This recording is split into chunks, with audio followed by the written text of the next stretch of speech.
Today I'm going to show you how to take this and turn them into this.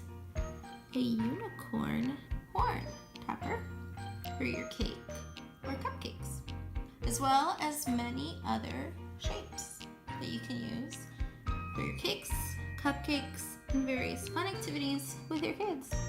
First, pick your favorite hard candy, and if they are individually wrapped, unwrap them and place them in a plastic Ziploc bag. Once they're in a plastic Ziploc bag, this is what it'll look like.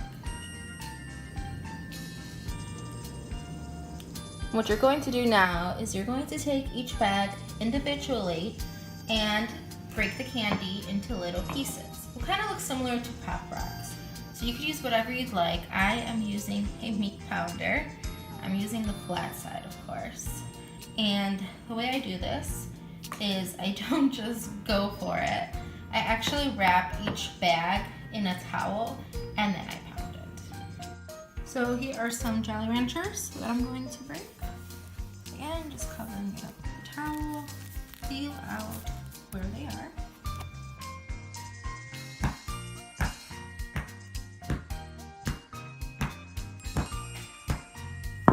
And there are a lot of big pieces still, so it will require some more hair.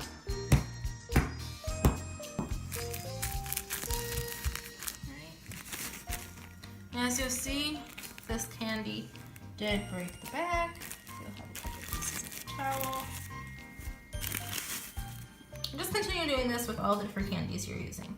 So these are all the candies I'm using today. Here is all of my crushed candy. My kitchen smells really sweet right now and kind of fruity and minty at the same time. As you can see, some of these are crushed smaller, some of them are crushed larger.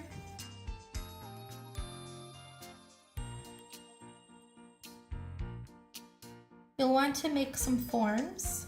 I used aluminum foil and I made a couple different shapes. I have circles and triangles. So I just used, for the circles, I just used different circle shapes I have at home, different jars, and put it in the middle and then folded up the foil around it. And I took the jar out. For the triangles, I just did this completely by hand. So they won't be the same exact. And you will be filling these up with your candy in a specific design that you like. I'm also trying another approach. I haven't tried this before. Taking actual cookie cutters and just lining them with the aluminum foil. And I'm going to try to leave these on and put the candy in here and put this in the oven. My one fear is that I won't be able to get the cookie cutters off when the sugar gets stuck to it. But we'll see what happens. My filled forms are going in the oven now at 350 degrees Fahrenheit for 3 to 5 minutes. After 5 minutes, I took these out of the oven and put them on a cooling rack. And they do harden pretty fast, but I give them about 10 minutes before I take them out.